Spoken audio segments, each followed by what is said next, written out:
Assalamualaikum warahmatullahi wabarakatuh. Kami dari kelompok 1 Bioteknologi, jurusan Biologi, Fakultas Matematika dan Ilmu Pengetahuan Alam, Universitas Halo-Aleo, yang akan menjelaskan mengenai final project kami, yaitu tentang pembuatan bioetanol. Nah, bioetanol sendiri merupakan sejenis bahan bakar yang diproduksi melalui proses fermentasi biologis dari bahan organik seperti tanaman atau biomasa, yaitu berupa cairan hasil proses fermentasi gula dari sumber karbohidrat menggunakan bantuan mikroba. Umumnya jenis mikroba yang digunakan dalam produksi bioetanol adalah Saccharomyces cerevisiae. Hal tersebut dikarenakan Saccharomyces cerevisiae banyak ditemukan di dalam pembuatan bioetanol yang memiliki ketahanan hidup yang tinggi serta mampu menghasilkan alkohol dalam jumlah yang cukup tinggi. Secara khusus, bioetanol umumnya dihasilkan dari bahan-bahan seperti tebu, jagung, gandum, jerami, kayu, atau serat tanaman lainnya. Proses pembuatan bioetanol memiliki 3 proses.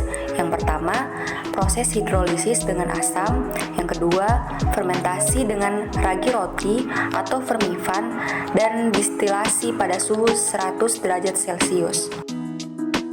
Bioetanol dimanfaatkan sebagai bahan bakar dengan kandungan minimal 10% etanol. Bioetanol memiliki keunggulan mampu menurunkan emisi karbon dioksida hingga 18%. Biaya produksi bioetanol tergolong murah karena sumber bahan baku berasal dari limbah pertanian yang memiliki nilai ekonomis yang rendah. Adapun alat yang digunakan dalam proses bioetanol yaitu 1 kompor. Yang kedua, dandang sebagai wadah pasteurisasi. Yang ketiga, botol aqua 1,5 liter sebagai media fermentasi yang berisi substrat, dan botol aqua 600 ml sebagai wadah penampung air. Yang keempat, sendok plastik untuk mengaduk. Yang kelima, pisau untuk memotong-motong buah pisang. Yang keenam, blender untuk menghaluskan buah pisang. Yang ketujuh, gelas ukur untuk mengukur banyaknya buah pisang. Yang kedelapan, baskom sebagai wadah untuk mencampur buah pisang yang sudah dihaluskan dengan ragi, NPK, dan urea. Kesembilan, saringan kain untuk memisahkan substrat dan residu dari buah pisang hasil fermentasi. Yang ke-10, selang kecil sebagai penghubung fermentator dan destilator. Yang 11, timbangan untuk menimbang bahan. Yang ke-12, gelas kaca untuk melarutkan ragi roti. Yang ke-13, kaleng sebagai wadah destilator. Yang ke-14, botol gelap untuk menampung etanol hasil destilasi.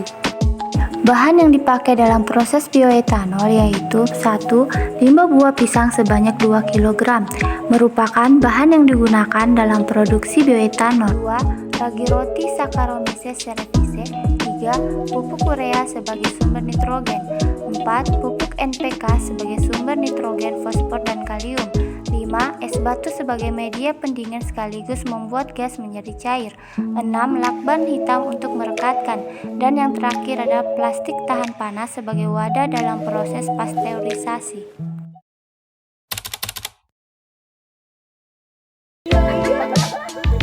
Tahapan produksi bioetanol.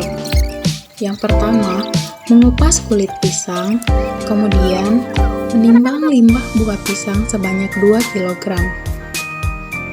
Setelah itu, memotong kecil-kecil limbah buah pisang menggunakan pisau. Setelah itu, menghaluskan limbah buah pisang menggunakan blender. Kemudian, menimbang limbah buah pisang yang telah dihaluskan sebanyak 2 liter.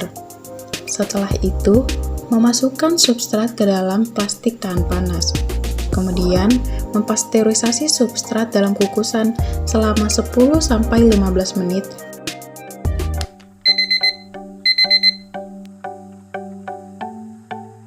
Dilanjutkan dengan menambahkan urea 0,5%, NPK 0,2%, dan ragi roti 0,5% yang telah diencerkan menggunakan air hangat. Setelah itu, memasukkan substrat yang telah dicampur ke dalam wadah fermentor dan menutupnya dengan rapat. Kemudian difermentasi selama 7 hari.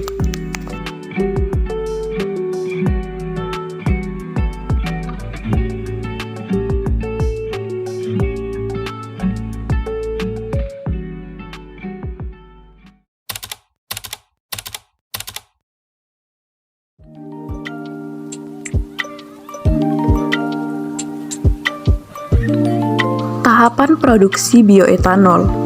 Setelah diinkubasi selama 7 hari, substrat dikeluarkan dari wadah fermentor lalu disaring menggunakan kain saring. Proses penyaringan bertujuan untuk memperoleh filtrat dari substrat.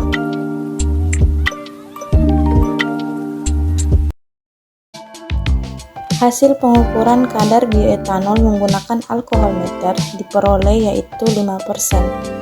Bioetanol yang dihasilkan memiliki ciri-ciri di antara sebagai berikut. Pertama, cairan bening dan tidak berwarna. Kedua, memiliki bau khas alkohol serta bisa terurai secara biologis. Yang ketiga, larut dalam air, eter, aseton, dan semua pelarut organik lainnya. Yang keempat, tidak menimbulkan polusi udara.